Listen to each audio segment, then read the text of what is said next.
The cold was not just freezing her skin, it was screaming that she had failed. For 11 years, Sindy had fought alone against the weight of a city that never cared, promising her son a better life than the one they'd left behind. But now, as the blizzard swallowed the road whole, those promises were turning to ice. She could feel Jason's body, 14 years old, growing heavy against her. His steps faltered in the wind. In the silence of that frozen hell, Sindy made the most terrible decision of her life. She would let the snow take her, as long as he could live. She closed her eyes and accepted the end. Then Jason screamed out. The moment her knees hit the frozen ground, a metallic gleam cut right through the storm. A tiny house, modern, geometric, standing like a silent guardian in the middle of nowhere. As she dragged her son through that door, she thought she'd only found a place to die with a little dignity. She had no idea she had just stepped into a miracle that was never supposed to be discovered. 6 months later, the same people who had treated her as invisible would be frozen in front of their televisions. Because what Sindy did inside those tiny walls didn't just save her son, it changed forever what the world understands about home. The morning Sindy left Cedar Falls, Colorado, the sky was the particular blue that only exists in late April at high altitude, so clear it almost hurt to look at. She was 31 years old, standing on her mother's porch with 2 suitcases and a 3-year-old boy on her hip, believing with the full certainty of someone not yet disappointed enough to stop believing that she was walking toward something better. Her mother Ruth stood in the doorway, arms crossed, not in anger, but in the posture of a woman holding herself together. Sindy saw the worry in her mother's face and mistook it for doubt, and that misreading lit a small flame of defiance that would keep her warm for years before it finally went out. "Denver is only 6 hours away, Mama," Sindy said. "I know how far Denver is," Ruth answered. Jason, 3 years old on her hip, wore his favorite red jacket and the calm, serious expression he'd had since birth, as if the world were a complicated document he was carefully reviewing. Even at 3, he had a quality of stillness that made adults feel accountable. "He's going to have opportunities there," Sindy said, "real ones." "You've always been the brave one," Ruth said finally. It wasn't entirely a compliment. Sindy kissed her mother's cheek and drove east without looking in the rearview mirror. Denver received her the way cities receive everyone who arrives hoping for transformation, with complete indifference. The apartment looked smaller in person and smelled like the previous tenant's cooking. But Sindy unpacked with the methodical efficiency of someone who has decided that attitude determines outcome. Daycare for Jason within the week, a hotel front desk job within 2 weeks, a second job waitressing on weekends within a month. For the first year, it was hard in the way she'd expected, which made it manageable. Tired in a way that reached into her bones, but tired with purpose. She sent photographs of Jason at the park, at the Children's Museum wearing a paper crown at his daycare birthday.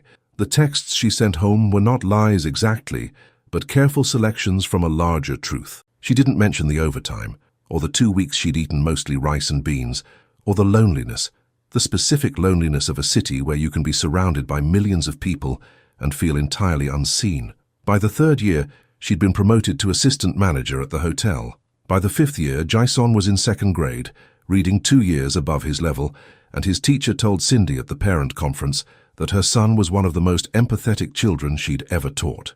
Sindy sat in the parking lot afterward for 20 minutes, feeling something move through her that was too large for the space she usually kept it in.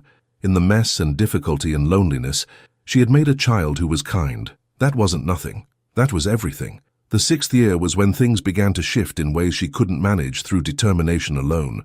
The hotel chain was acquired. New management brought new metrics and expectations in corporate language, designed to be impossible to argue with. Sindy watched 3 colleagues lose their jobs in the first wave of restructuring and understood she needed to be indispensable. She worked harder, arrived earlier, stayed later. It wasn't enough.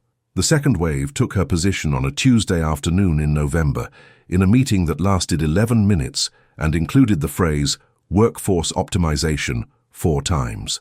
She drove home with her box of desk items in the passenger seat, Jason's school photo on top, and made a list. She was a person who made lists and worked them and got to the other side. The list didn't save her. The next 2 years were the kind that don't make good stories, grinding effort and incremental setback rather than dramatic moments. A new job that paid less, a smaller apartment, a budget with no margin for error that was constantly in error because life does not care about budgets. Jason's grades dipped for a semester, and Sindy sat with him every night at the kitchen table, working through math she barely remembered, refusing to let the stress reach him if she could help it. She prevented it as long as she could. The final collapse came in an accumulation of ordinary disasters. Second job cut her hours. Rent increased for the third consecutive year. A car repair that couldn't wait. A medical bill she didn't open for 2 weeks. Each thing manageable, alone. Together, a wall she could not climb. By October of Jason's 14th year, Sindy had done the math so many times that doing it again felt like a form of self-punishment. She owed 3 months of back rent. She had $417 in her account. She had a son who was sleeping on a pull-out couch in the living room of a friend's apartment because their own apartment was no longer available to them, and who was doing his homework every night with a focused calm that broke her heart because she knew it was his way of not showing her how frightened he was. There were people she could have called, her mother, who would have answered on the first ring, a cousin in Boulder who had offered help twice, a social worker at Jason's school. Sindy did not call any of them. She had left Cedar Falls to build something.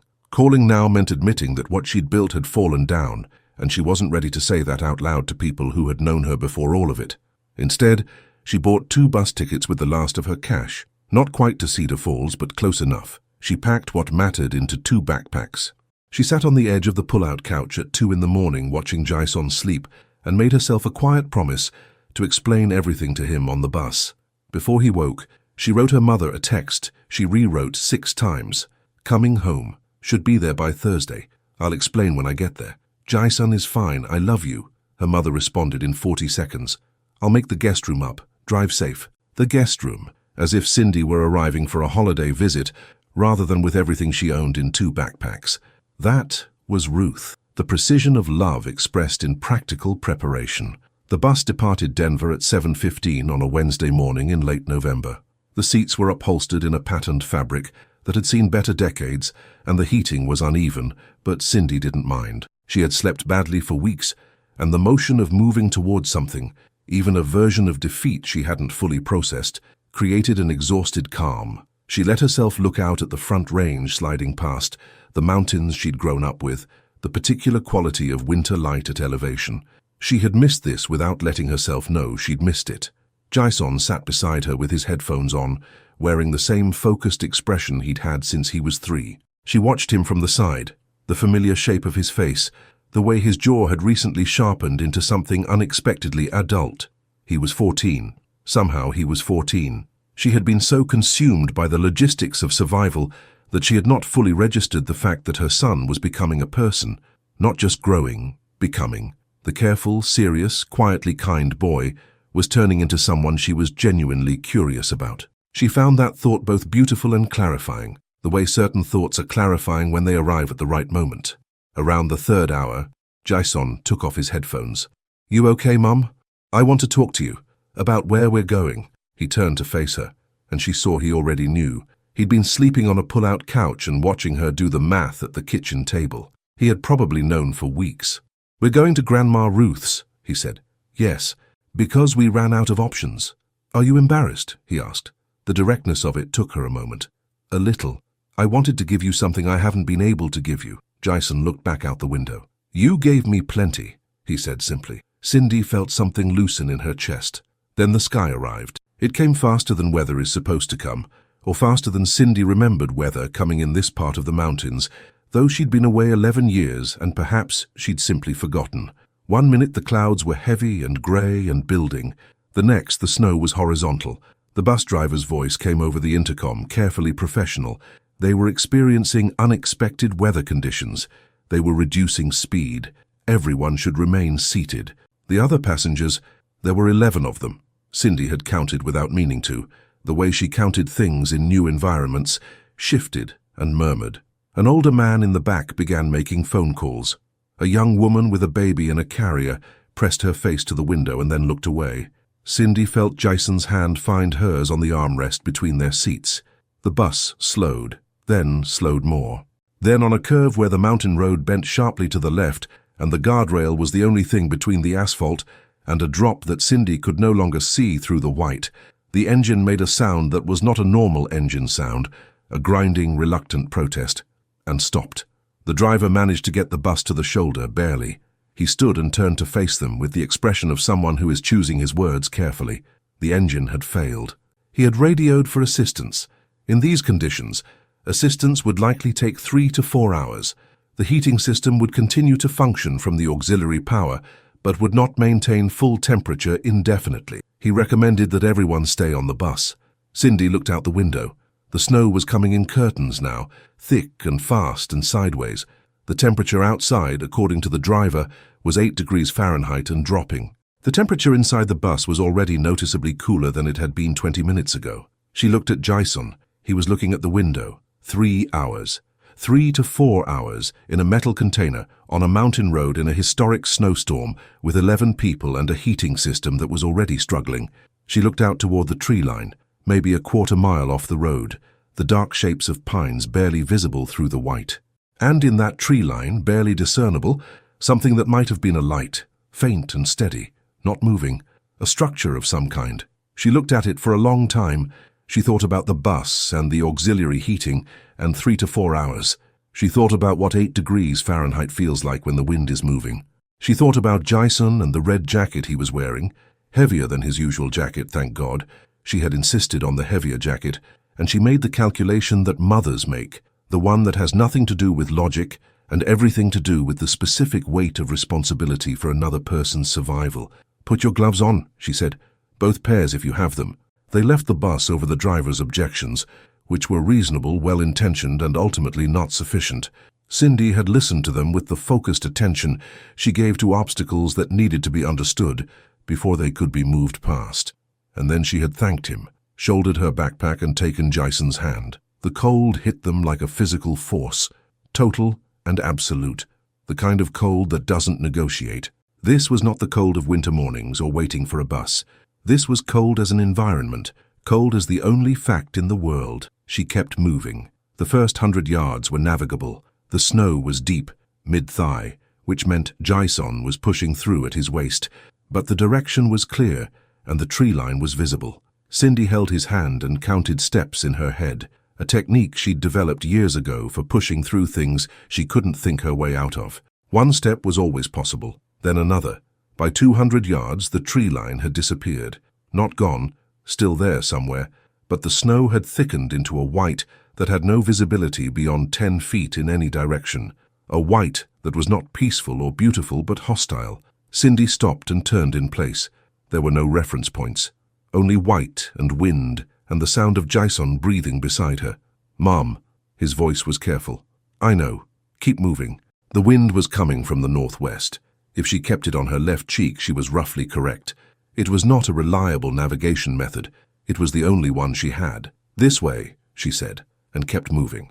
The next 20 minutes were the longest of her life, and she had lived through some long stretches of time. The cold deepened as the wind found the gaps in her layers, the neck of her jacket, the wrists where her gloves didn't quite meet her sleeves. She felt her face going numb in segments, first the tip of her nose, then her cheeks, then the area around her eyes, each one going quiet and distant like a radio losing signal. She kept her grip on Jason's hand. Jason was slowing down. She noticed it before she was ready to name it, his steps becoming shorter, his pace losing the urgency that had kept it consistent for the first stretch. She looked at him and saw his eyes, not panicked, but heavy, that particular heaviness. She knew what it meant. She had read about it once, years ago, an article about cold weather survival that she'd read casually and never expected to use. Sleepiness in extreme cold was not tiredness. It was the body beginning to economize, beginning to make decisions she could not allow it to make. "Jason," she put her hands on either side of his face. His skin was cold in a way that frightened her. "Look at me." Eyes open, he looked at her. His gaze was present but slower than it should have been. She didn't allow herself to feel the fear that was moving through her, because fear was a luxury she could not afford right now. She took off her outer jacket, the heavy one, the one that was doing most of the work of keeping her alive, and wrapped it around his shoulders over his own jacket. The cold hit her with immediate ferocity, finding every layer beneath as if they were nothing. She felt it in her sternum like a hand pressing inward. She took his hand again and pulled him forward. She was talking now, continuously, voice lower than intended, because she didn't have the breath for volume, telling him about Cedar Falls, the creek behind her mother's house that froze every January, The diner on Main Street that made waffles better than any in Denver, her mother's ridiculous dog named Biscuit. She was talking about Biscuit when her knee hit something under the snow and she went down. She caught herself with her hands, which hurt. She pushed back up and kept moving. She didn't allow herself to think about the fact she no longer felt her fingers. The thought arrived quietly. She was going to die here, not dramatically. She stopped it before it completed. There was a version she wouldn't permit herself to think. She pulled at Jason's hand and kept moving. And then she felt her knees giving, not from choice, from the simple physics of a body that had been pushed past what it could sustain. She felt them buckle, felt herself starting to go down, and the last coherent thought she had before the snow came up to meet her was, "Not yet, not here, not now." Then Jason screamed out. He didn't call for help and he didn't say her name. He just screamed, the raw, wordless sound of someone who has seen something that doesn't fit inside the available categories. Sindy caught herself on her hands again, pushed upright, looked at her son's face, and then followed his gaze through the white. It was there, 30 yards ahead, maybe 40, close enough that she couldn't understand how she'd missed it, far enough that in 10 more steps she would have walked past it. A structure that was wrong for its environment in every visible way, clean angles where the forest had none, dark metal where everything else was white, a long horizontal line of LED light at the roofline, steady and soft, not flickering. It was small, perhaps the length of a large room, and it was elevated on what appeared to be concrete footings, raising its floor 1.5 feet above the snow line. It looked like something an architect had designed, and a scientist had field-tested, and nobody had told the mountain about, which was precisely what it was, though Sindy did not know that yet. She knew one thing. It was solid. It was standing. It had light. She got her arm around Jason's shoulders and they covered the 30 yards in a way that she would never afterward be able to clearly reconstruct, more falling forward than walking, the wind doing as much work as their legs. The door was not a standard door. It was a matte black panel with a small illuminated sensor to the right, and when they reached it, Sindy pressed her palm against that sensor with the last focused intention she had, not knowing if it would work, knowing it was the only option. The sensor registered their presence, 2 heat signatures both critically low, and the lock disengaged with a sound like a held breath released. The door swung inward. The warmth arrived like a declaration, immediate, encompassing, so different from the cold that Sindy's body stood in the doorway unable to process the shift. Then Jason made a sound, not a word, just a sound, and she pulled him inside. The floor was heated. That was the first thing she registered with any precision, the radiant warmth coming up through the soles of her boots, finding her frozen feet, beginning the painful process of returning sensation to them. She and Jason stood just inside the door for a full minute, without moving or speaking, both of them simply breathing, both of them slowly coming back from wherever the cold had sent them. The house was small, but the people who designed it understood something important.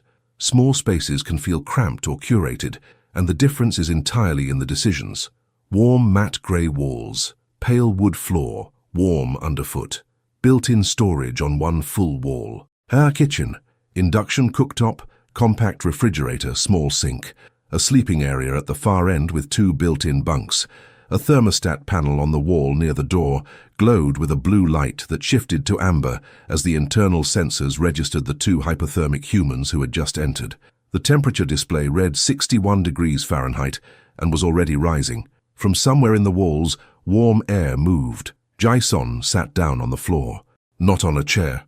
On the floor, his back against the wall beside the door, his knees up, his head falling back. His color was wrong, too pale where it should have been flushed, and his hands, when Sindy grabbed them, were cold in a way that frightened her, even now that they were inside. She pulled a blanket from the storage wall. She didn't know what she expected to find there, but the storage was unlocked, and the first panel she opened revealed folded blankets that were thicker and more technological than any blanket she'd encountered, some kind of metallic insulating layer between the outer layers of fleece, and wrapped it around his shoulders and then around both of them, her arms around her son, both of them on the floor against the wall. She held him, and she felt him warm, and she felt herself warm, and for a long time she thought of nothing at all. When she finally could think again, she cried. It was not graceful crying. It was the ugly, structural release of someone who has held things together through pure will for a very long time, and whose will has finally been used up. Exhaustion and relief, and the specific terror of the last hour flooding through her all at once. she cried quietly, her face against Jason's head. Jason didn't try to make it stop. He sat with her in it the way only people who truly know you can, not managing it, not fixing it, just being present. He understood something many adults never learn, that sometimes what someone needs is not comfort, but company. After a while the crying slowed and then stopped, the way weather stops. Not decisively, but gradually, the intensity easing until she wasn't sure exactly when it had ended. Sindy wiped her face with the back of her hand and looked up at the ceiling of the tiny house. The ceiling was white and clean and had a single small recessed light that was warm-toned rather than harsh. Someone had thought about that. Someone had thought about what it would feel like to be inside this space. "I'm sorry," she said. She wasn't sure what she was apologizing for crying maybe, for the bus, for Denver, for 11 years that had not produced the outcome she'd promised, for the fact that her 14-year-old son had just come closer to dying than any child should come, in the snow on a mountain road, because she'd run out of options. "I'm sorry," she said again, because saying it once hadn't been enough. Jason was quiet for a moment. Then he pulled back slightly so he could look at her face. His color was returning, the healthy color, the color she knew. His eyes were clear. "You know what I remember from when I was little?" He didn't wait for her answer. "I was maybe 5. A nightmare, the dark, scared. And you were already there. I don't know how you knew, but you were already there before I made a sound. You're always already there, Mum. That's not failing. That's the whole thing." Sindy looked at her son, at the person he was becoming, at the precision of his kindness, which had always been there, which she had tended without knowing she was tending it, which had somehow survived 11 years of difficult circumstances and a mountain blizzard, and was sitting here on the floor of a stranger's house in Colorado, intact and clear and true. "You're going to be remarkable," she said. "I learned from someone," he said simply. She pulled him back in and held on, and outside the snow came down and down and the wind pressed at the walls of the tiny house and found no purchase, and inside the temperature had reached 68 degrees and was holding steady, and for the first time in longer than Sindy could precisely calculate, she felt without qualification safe. Before we continue, pause for just a moment and leave a comment. Did you ever leave your hometown to chase something better somewhere else? Did someone you love take that leap? Was it everything you hoped, or did the road take unexpected turns? Tell us your story below, because Sindy's story isn't only hers, it belongs to every person who ever packed a bag and bet everything on a dream. We're listening. Jason slept. He went from sitting upright against the wall to deeply, completely asleep in the space of about 10 minutes, the way people sleep after their bodies have been pushed to the edge, suddenly and absolutely, like a system shutting down to run repairs. Sindy eased him down onto the floor, arranged the thermal blanket more fully around him, and sat watching him breathe for a few minutes to confirm he was breathing evenly and well. He was. The color was right. His chest rose and fell with the regular rhythm of true sleep, rather than the shallow, troubled rhythm of a body in distress. She let herself exhale. Then she got up, quietly, and began to look at where they were. The practical instinct returned, as it always did. The part of her that even at the worst moments was making assessments.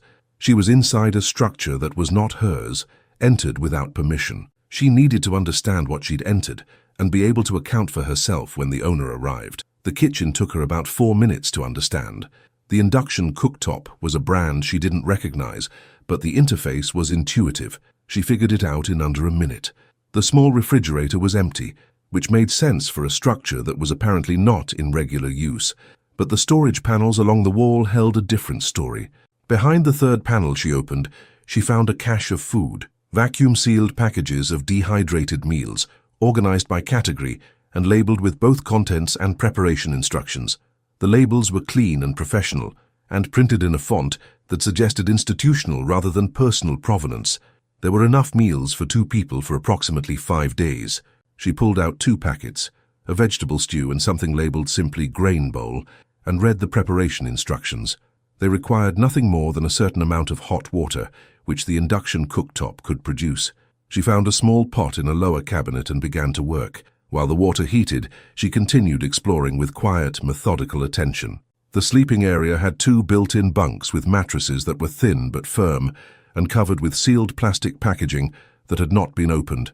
Clean mattresses, waiting for someone. The bathroom, small, functional, almost aggressively well organized, had a sealed pack of basic toiletries, soap, 2 toothbrushes still in packaging, a small tube of toothpaste, a first aid kit. The first aid kit was comprehensive. Whoever had stocked this place had done so seriously. The desk was the last thing she examined. It was a small fold-down surface near the kitchen, and on it sat a single object, a binder, spiral-bound, about an inch thick, with a cover page that read, Ridgeline Micro-Housing Project, Field Unit 7, Monitoring and Operations Log. Below that, a line in smaller type, Property of Hartwell Social Architecture Initiative, Denver, CO. Sindy picked up the binder and sat down at the fold-down desk. The first section was technical documentation, heating system diagrams, solar power specs, sensor calibration procedures. She skimmed it with the focused attention of someone building a mental frame. Solar-powered, 72-hour battery backup, automatic thermostatic heating, water from a treated holding tank, not magic, engineering thought through with unusual thoroughness. Someone had imagined every failure mode and designed around it. She recognized that quality of thinking. It was the same quality she applied to her son's welfare. All contingencies considered, every gap identified and addressed. The second section of the binder was different in character. It was narrative rather than technical, a combination of project history, design philosophy, and what appeared to be the personal reflections of the project's lead engineer.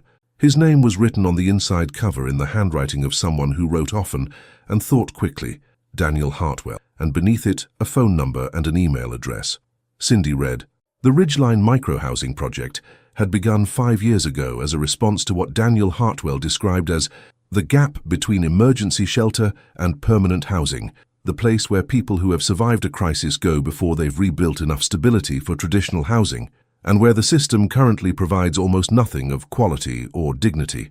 He had spent 2 years designing what he called a dignity-first emergency housing prototype, something that was not a shelter in the institutional sense, but a home in the complete sense, small enough to be deployable in remote or difficult environments, smart enough to operate semi-autonomously, designed with enough care that the person living inside it would feel held rather than warehoused. Field Unit 7 was the third prototype deployed. It had been placed in this location for a winter endurance test to assess how the systems performed under extreme conditions without human management. The expected test duration was 1 full winter season. No one was supposed to be inside it. Sindy turned the pages slowly. The project description gave way to something more personal, a section that Daniel Hartwell had apparently titled simply, What This Is Really About. She read it with the kind of attention she gave to things that were helping her understand something important. He wrote about his grandmother, a woman who had come to Colorado from a small Midwest town in her 30s with 2 children and almost no money, following a job that dissolved within 6 months.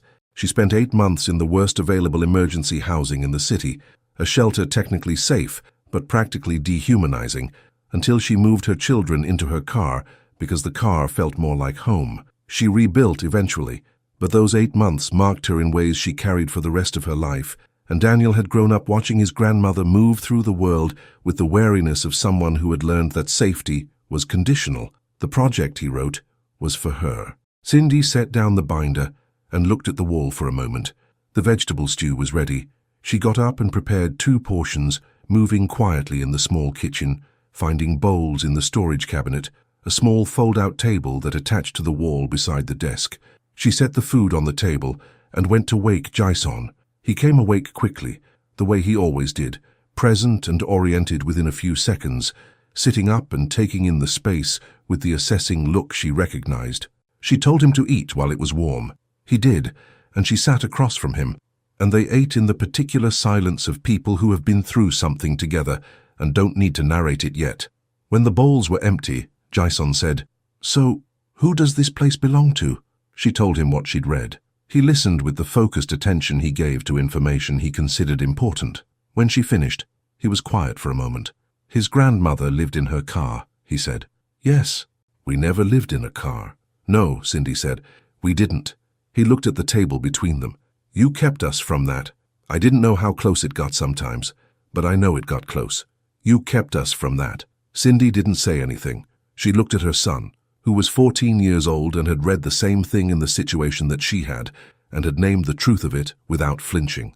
"Mom," he said, and his voice shifted into something quieter, something that came from a deeper place. "I need to tell you something, and I need you to actually hear it. Not brush it off." He waited until she nodded. "You didn't fail. I know that's what you've been thinking. I know that's what this whole bus ride was about. Going home and feeling like you failed, but you didn't. Failing would have meant giving up. You never gave up. You just ran out of road, and that is not the same thing. Do you understand me? The directness of it, the precision, the refusal to soften what needed to be said clearly, reminded her of no one so much as herself. She had made this person.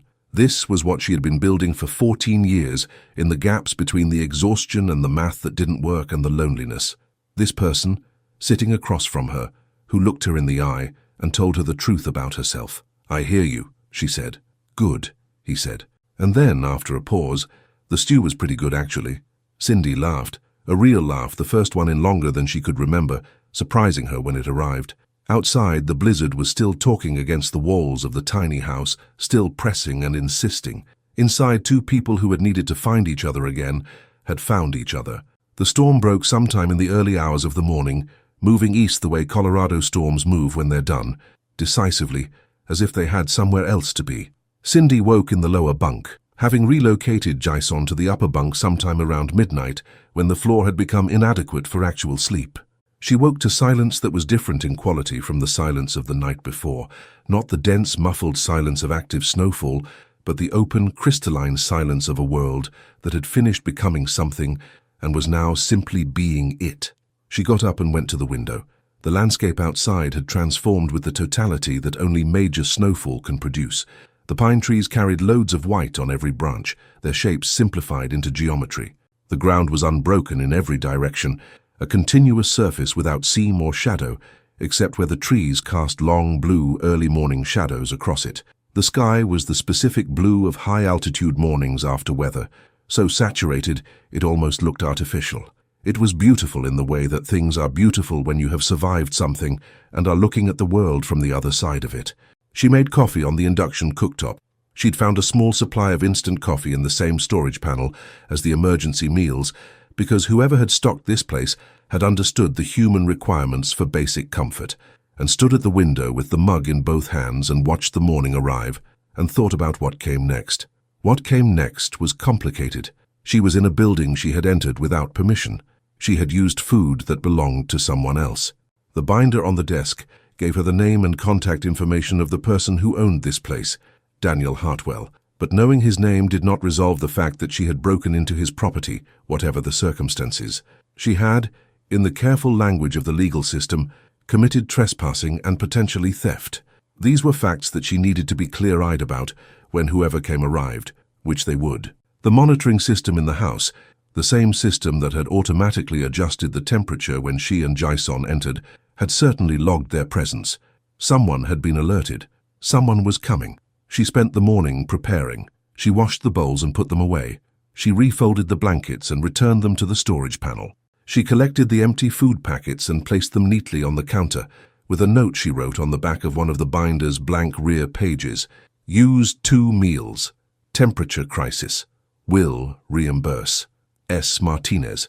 She left the binder exactly where she'd found it, open to the page she'd been reading when Jason woke up. She woke Jason at 8 and told him what she was expecting. The plan was simple. They would stay until help arrived, and when it arrived they would be straightforward and cooperative and accept whatever came. He asked if they might be arrested. She said she didn't know. He said okay. Then he made himself breakfast with what remained of the emergency food, moving in the kitchen with the calm competence of someone who has spent years watching a capable adult work in small spaces. Sindy watched him and thought, I did that. The vehicles arrived at 10:47. She heard them before she saw them. Engines navigating post-storm roads, getting closer through difficult terrain. 2 shapes from the tree line, a county search and rescue vehicle, orange and substantial, and behind it a dark grey truck moving with the deliberateness of someone who knew this terrain. Sindy stood at the window. She felt Jason come to stand beside her. Neither of them spoke. A man got out of the truck, perhaps 40 heavy jacket boots built for this weather, and moved toward the tiny house with the directness of ownership. Not rushing, assessing. She could see him noting things. The tracks in the snow, the light inside, the warmth visible at the door seal. He stopped 10 feet from the door and looked directly at the window where Sindy was standing. She didn't step back. A moment in which neither of them moved. She was aware of the full weight of what was about to happen. The accounting, the explanation, the possibility of an outcome that would add to the difficulty of the last 11 years. She was aware of Jason beside her, still and steady, and of her own stillness. Genuine, the stillness of someone who has decided what she is and has nothing to hide. Whatever came, she was not going to flinch. The man knocked. Sindy opened the door. He was taller than he'd looked from the window, his face unreadable, not angry but calibrating. His eyes moved from her to Jason, to the interior and back in the way of someone taking inventory. "I'm Daniel Hartwell," he said. "This is my project." "I know," she said. "I read the binder. My name is Sindy Martinez. This is my son, Jason. We came in from the road during the storm. Our bus broke down. I'm sorry for the intrusion. I've left a note accounting for what we used." He looked at her for a moment. Then he looked past her into the house. She watched him see the clean bowls on the drying rack, the refolded blankets through the open storage panel, the binder on the desk. He looked at these things with the attention of someone comparing reality to expectation. "How long have you been here?" he asked. "Since last night, around 6 in the evening." "The system logged your arrival at 6:14, he said. "2 occupants, both critical range hypothermia on entry." He paused. "You warmed the space at the rate the protocol specifies. You rationed the food correctly for a 48-hour uncertainty window. You maintained the water system." He looked at the thermostat panel on the wall. "The battery reserve is at 81%. You didn't overtax the system." Another pause. "You read the monitoring documentation." "I read everything in the binder," she said. "I wanted to understand where we were." He was quiet for a moment. The rescue team had come up behind him and were flanking the doorway, and one of them was speaking quietly into a radio, confirming their position. Daniel Hartwell seemed to have momentarily forgotten they were there. He was looking at Sindy with an expression she couldn't fully classify. Not suspicion exactly, not yet the openness that came later, but something in between. The expression of a person who has formed an expectation and is revising it in real time. "You left a note accounting for the food," he said. "Yes. Most people wouldn't have done that." "I'm not most people," she said. Not with aggression, simply as a statement of fact. Something shifted in his expression, not dramatically. A small shift, the kind that precedes a larger decision. He looked at Jason, who was standing slightly behind Sindy and to the left, wearing the expression of someone following the proceedings carefully and forming opinions. "Are you both all right?" Daniel asked. The question was directed at Jason directly. "Yes, sir," Jason said. "My mum kept us all right. What happened next did not happen quickly, and Sindy would later be grateful for that, for the fact that it unfolded at the pace of something real rather than something scripted." The rescue team checked them both for residual hypothermia symptoms. Thorough, professional, finding nothing of concern. There was a period of practical conversation about the bus, about the other passengers who had been safely transported to a shelter in the nearest town, about what Sindy and Jason needed in terms of immediate logistics. Daniel Hartwell stood to one side during most of this, talking on his phone, occasionally looking back at the tiny house as if recalibrating something. When the rescue team had finished their assessment and were preparing to transport Sindy and Jason to town, he came back over. "I need to ask you something," he said. He said it to Sindy, directly, in the manner of someone who doesn't preface important things with unnecessary preamble. "All right," she said. "The project, the monitoring data from last night, you managed this unit correctly, under conditions that would have tested someone with training. I've been trying to deploy this project in communities that need it for 2 years. The technical side works. The part that hasn't worked is the human side." He paused. "The people who are supposed to be managing these units at the community level keep treating them like shelter rather than home. They're not wrong to do that. They don't know the difference from the inside. They haven't lived it." Sindy looked at him. She understood where he was going. She waited for him to get there at his own pace. "I need someone who understands both sides," he said. "The technical operation, demonstrated last night without any training, and the human reality. What the difference between shelter and home feels like from the inside." He met her eyes. "You've been in both places." "I have," she said. "I'm not offering charity," he said. "I'm offering a job, community liaison and operations manager, Ridgeline Microhousing Project. Managing field units across 3 counties, training community partners, serving as primary contact between the project and the people it serves. Housing included, one of the units, permanently situated." Sindy was quiet for a moment. Outside, the morning was brilliant with reflected snowlight. She thought about Ruth's text. "I'll make the guest room up," about the bus tickets bought with the last of her cash. About 11 years in Denver, not just the hard parts but also the hotel promotion and the second-grade parent conference and the rice and beans and the $417 and the specific quality of trying that she had never stopped doing. She thought about Daniel Hartwell's grandmother, who had lived in her car because the available shelter felt less like home than her own vehicle. She thought about what that woman had needed, and about how exactly she knew, because she had been one version of that woman on the mountain, and before the mountain, and before Denver. "I have a son," she said. "I know," Daniel said. "The position includes a housing unit appropriate for 2 occupants. The project's educational partnership includes arrangements with the county school district." She looked at Jason. He was standing a few feet away, pretending not to be listening with the transparent focus of someone who is absolutely listening. He caught her look and gave her a very small nod, minimal, precise, the nod of someone who has already reached a conclusion and is waiting for the other person to catch up. "I have some questions," she said. "I'd be concerned if you didn't," Daniel said. She asked them. He answered, and where he didn't have a complete answer, he said so directly, which she noted. The rescue team waited. Jason came to stand beside his mother, their shoulders touching. It took 45 minutes. At the end, Sindy extended her hand. "When do I start?" she said. 6 months later, the tiny house that had saved their lives stood on a prepared site in a valley outside of Cedar Falls, properly permitted, connected to utilities, installed on a permanent foundation. It was not the same tiny house exactly, but it was a field unit from the same project, and it had the same warm floors and the same calibrated heating and the same quality of intention in every detail. Sindy had been involved in its installation, which meant she knew where every system component was, and how each one worked and exactly what to do when any of them needed attention. She had that information about 11 other units, across 3 counties as well. She kept it in a binder that was considerably thicker than the one she'd found in the mountain unit, a binder that she added to every week, notes from site visits and community partner meetings and conversations with the people living in the units. She had a habit of writing down the things people told her about what the spaces meant to them, because she understood that this information was as important as the technical data and would be lost if no one captured it. Her office, a proper one, the first she'd had in years, had a window looking out toward the front range.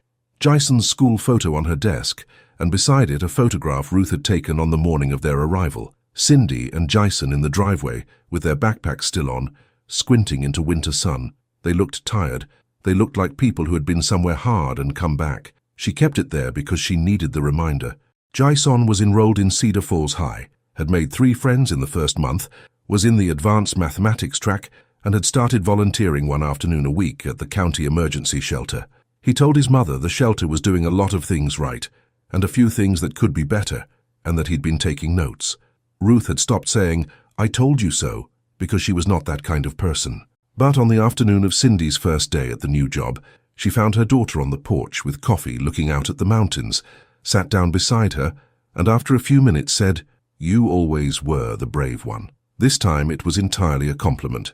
The work was hard in the way that work is hard when it matters, and the margin for error is connected to people's actual lives. Sindy drove the mountain roads in all weather.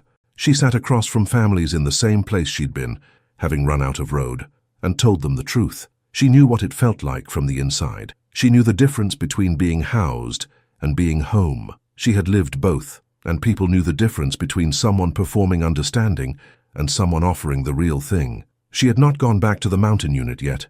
Some places needed to be approached slowly until you were ready to be in them without being overwhelmed. She understood this about herself. What she had done on a Saturday morning in early spring was drive to the place where the bus had broken down and stand for a few minutes, looking at the curve and the guardrail and the tree line. She stood there until she saw it clearly, not as a disaster site but as a decision point, the place where something ended and something else began. Then she drove back down to Cedar Falls, to the house with warm floors, to her son who was taking notes at the emergency shelter, to her mother who had made the guest room up and was still making it up in every way that mattered.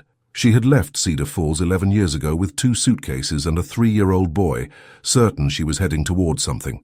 She had not been wrong. She had only been wrong about the route.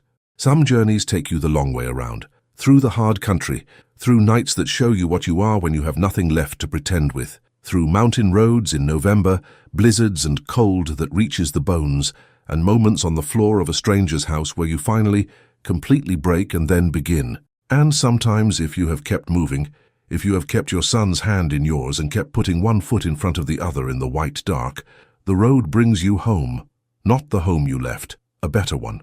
One you couldn't have imagined 11 years ago because you hadn't yet become the person who could recognize it. Sindy had become that person. It had cost her everything. It had been worth it.